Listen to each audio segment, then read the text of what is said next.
शन्नो मित्रः बोलो હું બોલું પછી તો આપ બોલતા બોલતા ઓમ શન્નો મિત્રઃ ઓમ શન્નો મિત્રઃ શં વરુણઃ શન્નો ભવત્તર્યમા शन्न इंद्रो बृहस्पतिः शन्नो विष्णुरुक्रमः शन्नो नमो ब्रह्मणे नमस्ते वायो त्वमेव प्रत्यक्ष ब्रह्मासि त्वामेव प्रत्यक्ष ब्रह्म वदिष्यामि ऋतं वदिष्यामि सत्यं वदिष्यामि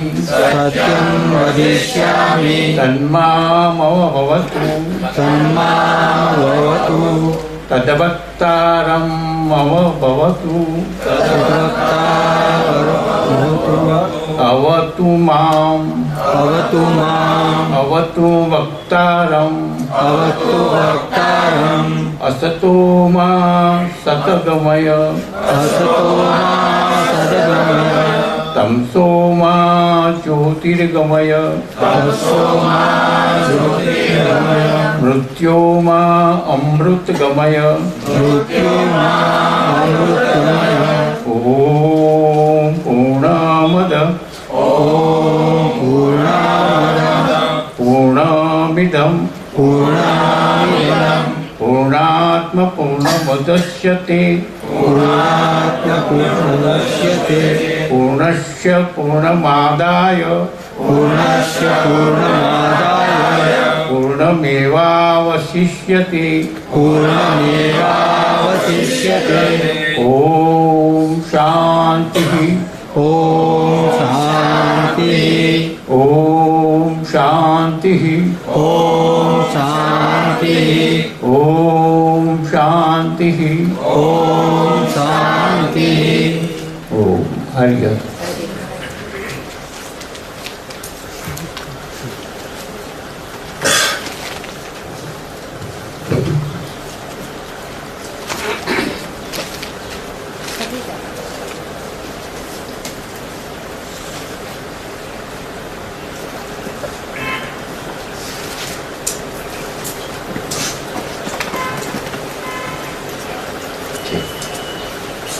ઓમ હરિહર।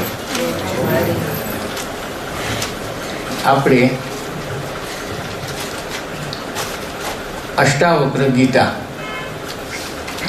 એક આયોજન અહીં થયેલું છે। પહેલાં તો અષ્ટાવક્ર કોણ હતા,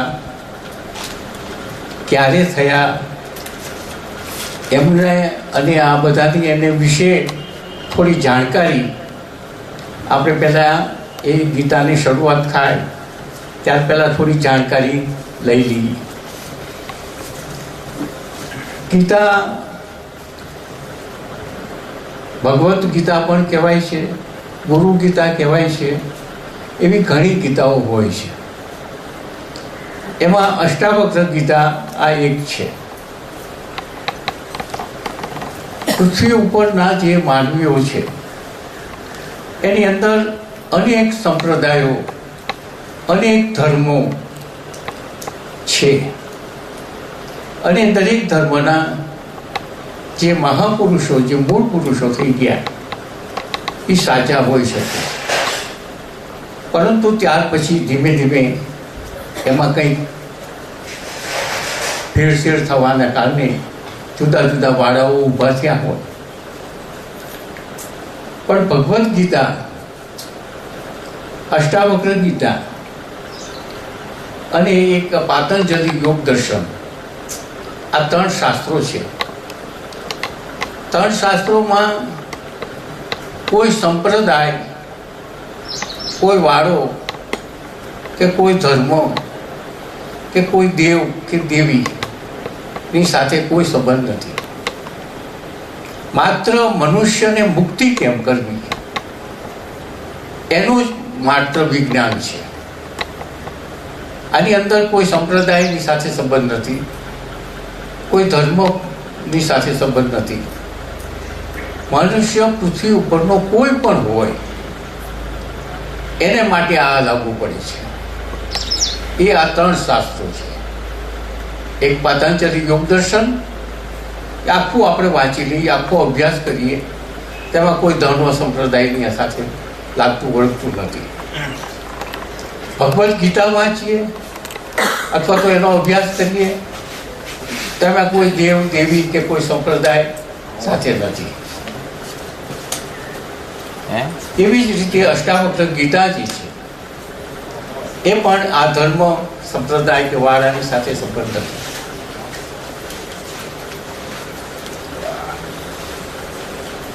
તો આ અષ્ટાવક્ર ગીતાના ઉદ્ભવ વિશે આપણે થોડું પહેલાં જાણી લઈએ અને ત્યાર પછી આ ગીતા શરૂ કરીએ.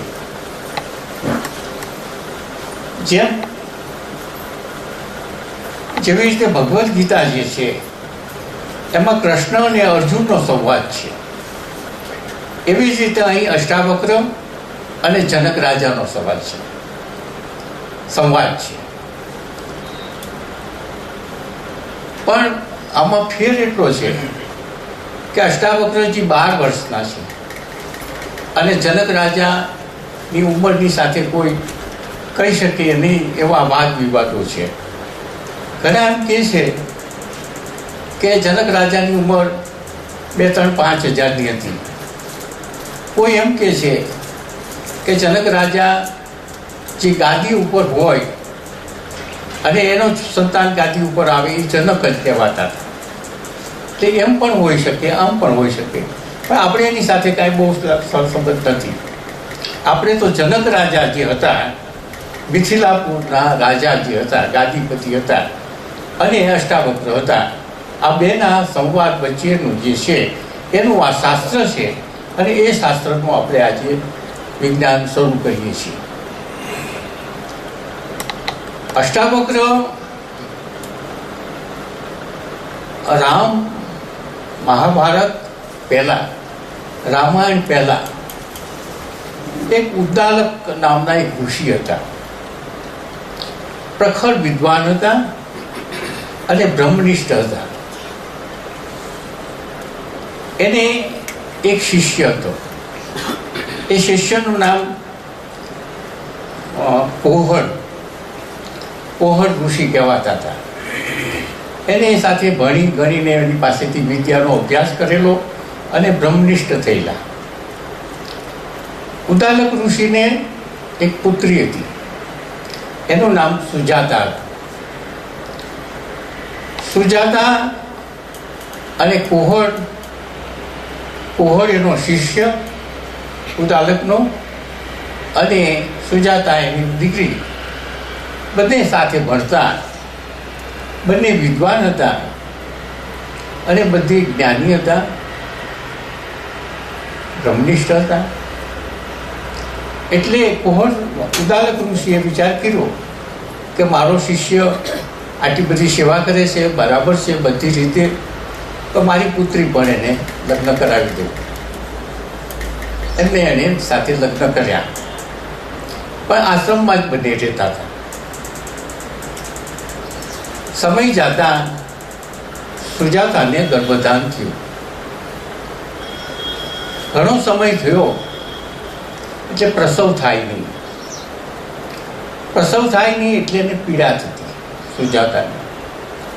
જ્યારે પીડા થતી ત્યારે ઉદ્દાલક ઋષિ જે કોહર ઋષિ હતા એ એને કંઈક વેદાંત અને આ વિશે વાતોચીતો કરે એટલે એને શાંત થઈ જતી.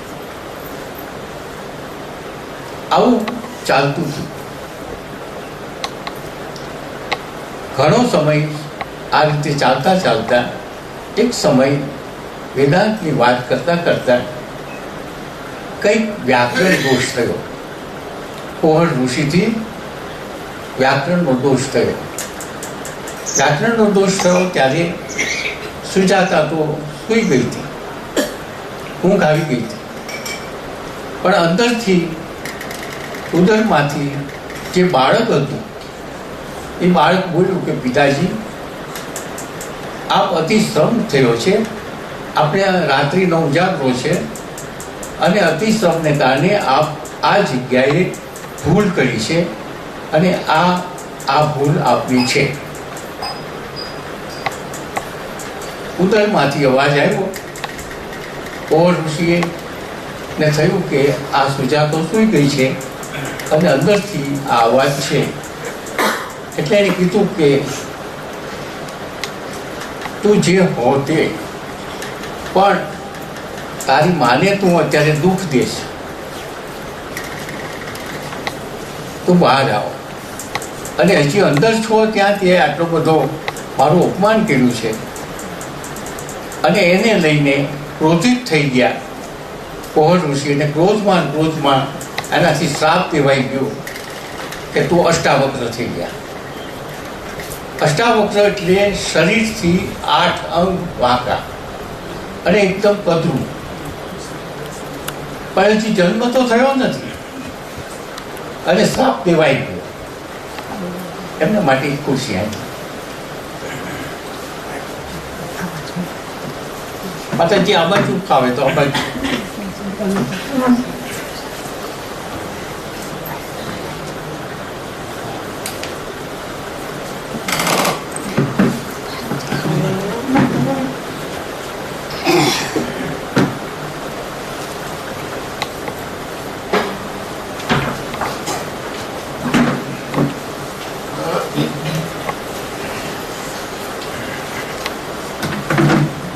જન્મ થયો નથી.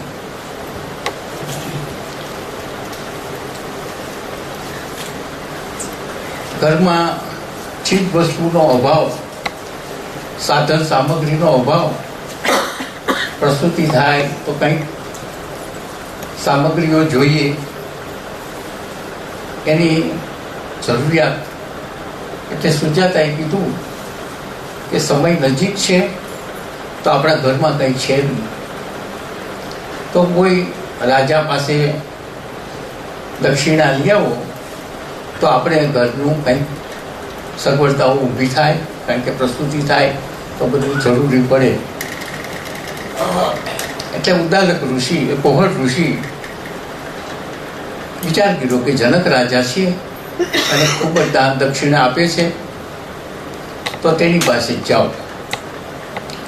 એટલે મિથિલા નગરીમાં જનક રાજા પાસે ગયા. સભામાં જાય છે, સભા ભરેલી છે. જનક રાજામાં પહેલેથી જ વિદ્વાનોને બહુ આવકારતા હતા, ઘણા વિદ્વાનો હતા. અને ત્યાં કોહર ઋષિ પણ ગયા. પણ એ વખતે બરોબર શાસ્ત્રાર્થ ચાલતો હતો. એ શાસ્ત્રાર્થની અંદર બંદી નામનો એક વિદ્વાન હતા. અને વિદ્વાને એવી ચેલેન્જ કરેલી કે મારી સામે શાસ્ત્રાર્થ કોઈ પણ વિદ્વાન કરે, અને એમાં શરત એવી હતી કે જે શાસ્ત્રાર્થમાં જો હારી જાય તો એને જળ સમાધિ લેવી. જો એ હારી જાય તો એ લે, અને જો હું હારી જાઉં તો હું સમાધિ લઉં. આ શરત હતી. અને એ શરત પ્રમાણે ત્યાં ચાલતું હતું. એમાં કોહર ઋષિ ગયા.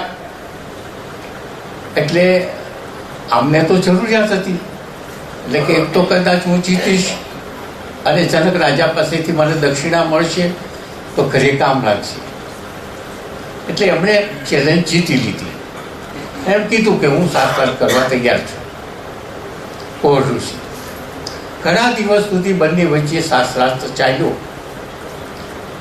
છેવટે કોહર ઋષિ હારી ગયા. શરત મુજબ સમાધિ લેવી પડે, એટલે બધા જઈ અને સમુદ્રમાં સમાધિ કોહર ઋષિ લઈ લીધી.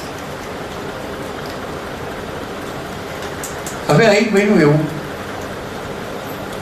ઉદ્દાલક ઋષિના આશ્રમમાં પ્રસવ થયો. દીકરાનો જન્મ થયો. પણ જે કોર ઋષિએ જે શ્રાપ દીધો હતો એ શ્રાપને હિસાબે આખા 6 અંગ વાંકા અને એકદમ પદરૂપો આવો બાળકનો જન્મ થયો. ધીમે ધીમે ઉછેરવા માંડ્યા. હવે આ બાજુના ભાગમાં જે ઉદાલક ઋષિ હતા એને ઘરમાં પણ એક દીકરાનો જન્મ થયો. એ દીકરાનું નામ શ્વેતકેતુ પાડવામાં આવ્યું. બંને છોકરાઓ ઉંમરમાં સરખા. ઉદાલક ઋષિ હવે આ દીકરી અને દીકરીને ઘરે દીકરો એ પણ બધા વચ્ચે ઘરે આવ્યો, બધું એક કરી નાખ્યું અને 2 છોકરાઓ સાથે ઉછેરવા માંડ્યા. બંનેને જ્ઞાન આપવામાં આવ્યું. પરંતુ જે અષ્ટાવક્રજી હતા એને ગયા પૂર્વનું જ્ઞાન હતું, ગયા જન્મનું. ભગવાનની ગીતામાં કીધું છે, અર્જુને પ્રશ્ન પૂછ્યો છે, હે પરમાત્મા, કોઈ ભક્તિ કરતા કરતા પૂર્ણ ન થયો હોય અને અપૂર્ણમાં એનું મરણ થાય તો શું થાય? તો એ જે જીવાત્મા છે એ નવું શરીર ધારણ કરે તો નવા શરીરે વળી પાછું એને પરિવાર ભક્તિ કરવી પડે. ત્યારે પરમાત્માએ જવાબ આપ્યો છે કે ના, એવું નથી. આ શરીર માટે થઈને જેટલી ભક્તિ કરી હોય અને એ શરીર છૂટવાનો વારો આવ્યો હોય અને ત્યારે આપણે પરમાત્માની પ્રાપ્તિ ન કરી શક્યા હોય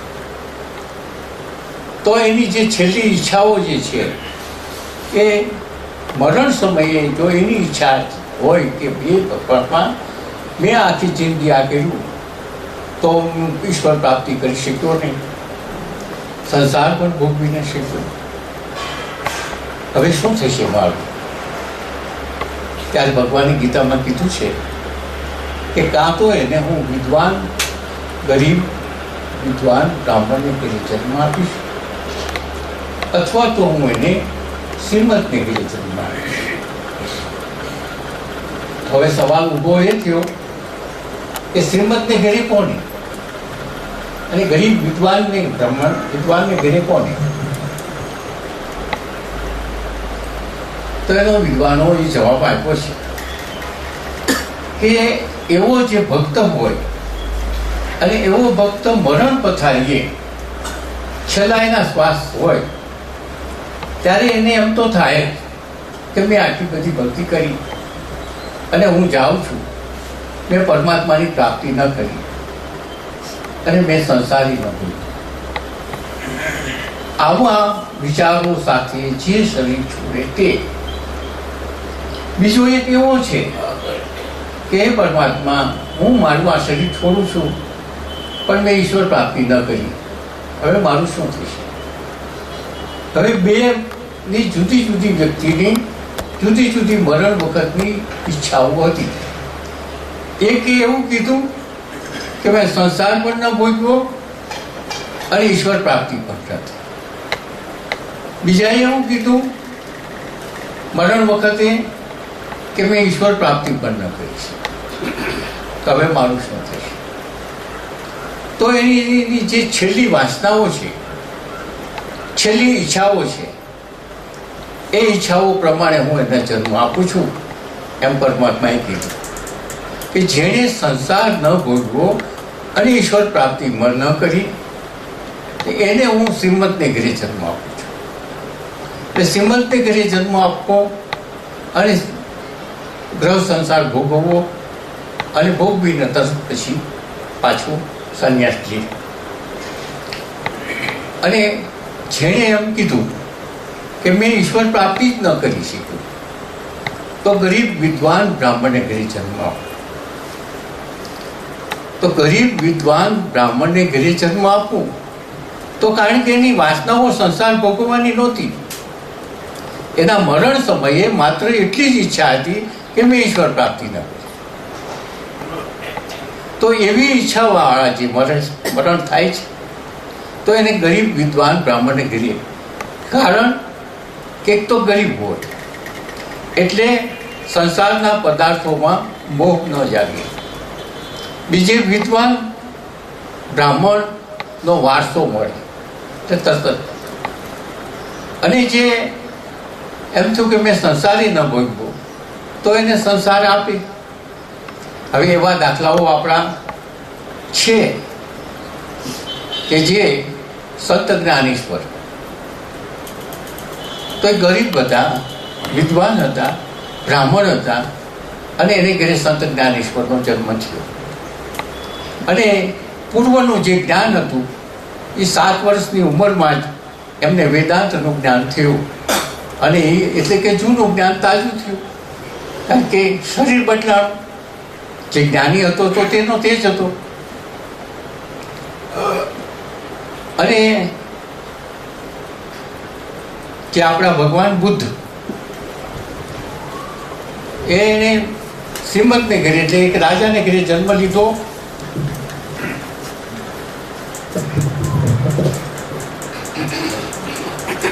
રાજાને ઘરે જન્મ લીધો અને એક પુત્ર પ્રાપ્તિ થઈ અને ત્યાર પછી એમને સંન્યાસ લીધો. એટલે આ તો એક મુખ્ય છે કે જે આપણે બધા જાણીએ છીએ.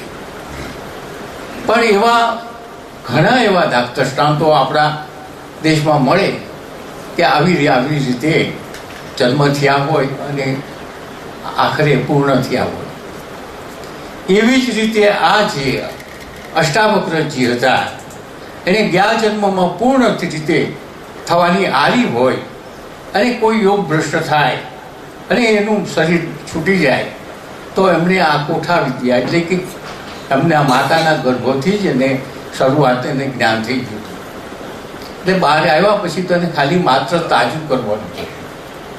એટલે એ બધું પૂર્વજન્મનું જ્ઞાન આખું તાજું થઈ ગયું. બંને છોકરા 12 વર્ષના થયા. મામો ભાણેજ ગણાય. 12 વર્ષના થયા એટલે શ્વેતકેતુને તો પિતાજી માં આને ખાલી માં. એટલે સવાલ તો ઊભો થાય જ્યારે સમજનો છોકરો થાય ત્યારે કે મારા પિતાજી કોણ? જો શ્વેતકેતુના પિતાજી છે તો મારા પિતાજી કોણ? ત્યારે એક વખત રમતા રમતા મા પાસે ગયા, સુજાતા પાસે કહ્યું કે મારા પિતાજી કોણ? ત્યારે સુજાતા રડવા માંડી અને કીધું બેટા તારા પિતાજી એ જનક રાજાના દરબારમાં શાસ્ત્રાર્થ કરતા કરતા એક બંદી નામના જે એક વિદ્વાન હતા એ વિદ્વાનની સાથે શાસ્ત્રાર્થ કરતા કરતા એમ હારી ગયા અને એને જળ સમાધિ લેવી પડી. અને એ તારા જન્મ પહેલાં આ બધું બની ગયું છે. બંને મામો ભાણેજ મળ્યા અને કીધું કે આપણે મિથિલા જવું છે અને જે બંદી નામનો જે વિદ્વાન છે એને આપણે હરાવવાનો છે. મામો ભાણેજ તૈયાર થયા, માતા પિતાની રજાઓ લીધી અને બંને જાય છે. મિથિલા નગરીમાં આવ્યા. મિથિલા નગરીના દરવાજાની અંદર પ્રવેશ કરે છે બંને ભાઈઓ. શ્વેતકેતુનો અષ્ટાવક્રને તો આપણે જાણીએ છીએ કે માંડ માંડ ચાલી શકે છે. કેટલો ટેકાની જરૂર પડે, 2-3 વળાંક લે ત્યારે એક ડગલું ચાલે. એવી હાલતમાં એ દરવાજાની અંદર થઈને શહેરમાં પ્રવેશ કરે છે. પરંતુ એ સમયે બરાબર જનક રાજા પણ પોતાની સવારી સાથે પોતાની યજ્ઞશાળામાં જઈ રહ્યા છે. સભા સામસામા આવી જાય છે. પણ રાજાના પહેલા એના છડીદારો હોય છે અને છડીદારો આગા કોઈ રસ્તામાં હોય, કોઈ ઢોર ટાકર હોય, કોઈ માણસ હોય તો એને એક બાજુ કરી અને એમ કે રાજા આવે છે તમે આગા કરશો, રાજા આવે છે આગા કરશો. આ એક રિવાજ મુજબ ચાલતા ચાલતા એના છડીદારો આ અષ્ટાવક્ર સુધી પહોંચી ગયા અને એને કીધું કે રાજા પાછળથી આવે છે, તમે બાજુમાં ખસી જાઓ. ત્યારે અષ્ટાવક્રજી કીધું, ક્યાં છે રાજા? કઈ જગ્યાએથી આવે છે? એ પાછળ જ છે. અમે નહીં ખસી, મારે રાજાની સાથે મળવું છે. અમે ખસશું નહીં, મારે રાજાની સાથે મળવું છે. એટલે પેલા છડીદારો તો ભરી ગયા. થોડી વાર થઈ ત્યાં રાજાનો ભેટો થઈ ગયો. રાજા ચાલીને આવતા હતા. છડીદારોએ કીધું કે આ બે છોકરાઓ ખસતા નથી. અષ્ટાવક્રજીએ કીધું, હે રાજા, તારા છડીદારો એમ કહે છે કે ખસી જાઓ, રાજા આવે છે. તો તમે એમ સમજો કે ખસે કોણ? જો સામેથી કોઈ અપંગ આવતો હોય અને સામેથી રાજા આવતો હોય તો કોણ ખસે? એવું જ્ઞાન તમને નથી? હું અપંગ છું અને તમે તો રાજા છો, પણ અપંગને રાજાએ માર્ગ આપવો જોઈએ. જો બ્રાહ્મણ સામે ચાલ્યો આવતો હોય અને રાજા સામે ચાલ્યો આવતો હોય તો રાજાને ખસી જવું જોઈએ. માંદો માણસ, માંદગીવાળો બીમાર માણસ ચાલ્યો આવતો હોય અને અપંગ અને જો રાજા ચાલ્યો આવતો હોય તો રાજાએ ખસી જવું જોઈએ. જો નનામી સામે આવતી હોય અને રાજા આવતો હોય તો રાજાને ખસી જવું જોઈએ. તો એ નિયમ મુજબ હું અપંગ છું અને હું બ્રાહ્મણ છું, તો કોને ખસવું જોઈએ? એ ન્યાય તમે આપો. રાજાએ કીધું કે તમે કહેવાનું તમારું જે કહેવાય છે એ બરોબર છે, અમારે ખસી જવું જોઈએ અને આપ જાઓ, ત્યાં જાઓ છો ત્યાં જઈ શકો છો. રાજા ખસી ગયા. જનક રાજા બાજુમાં ઊભા રહ્યા. ધીમે ધીમે ધીમે થઈને બંને ભાઈઓ અંદર આગળ શહેરમાં દાખલ થયા. રાજા પોતાની સભામાં ગયા. થોડોક ટાઈમ ફરી શહેરમાં ફરી અને એમને પણ સભામાં જ જવાનું હતું. બંને ભાઈઓ સભાખંડમાં ગયા, પણ સભાખંડે દ્વારપાળ ઊભા હતા. દ્વારપાળ એને રોક્યા કે અહીં વિદ્વાનો છે, વિદ્વાનોની સભા છે, અહીં બાળકોને આવવાની રજા નથી. કારણ કે બંને 12 વર્ષના હતા. અહીં વિદ્વાનોને સભા છે, અહીં બાળકોને આવવાની રજા નથી. પહેલે કીધું કે તું રાજાને કે બાળકો કોને કહેવાય અને વિદ્વાન કોને કહેવાય, વ્રત કોને કહેવાય, એની વ્યાખ્યા કરો. કે જેના ધોળા વાળ આવ્યા હોય પણ છતાં એને કોઈ આધ્યાત્મિક જ્ઞાન ન હોય તો એને બાળક કહેવાય. પણ ભલે નાની ઉંમરનો હોય પણ વિદ્વાન હોય તો એને વિદ્વાન વ્રત કહેવાય. તો તારા રાજાને જઈને કીધું. એટલે પહેરી ગીરો તો રાજા પાસે ગયા. કીધું કે 2 છોકરાઓ આવ્યા છે અને છોકરાઓ આમ કહે છે, તો શું કરવું? રજા માગે છે અમને અંદર આવવાની. જનક રાજા સમજી ગયા કે પેલા 2 છોકરા હતા એ જ હોવા જોઈએ, એને આવવા દો. બંને છોકરાઓ અંદર સભામાં પ્રવેશ કરે છે.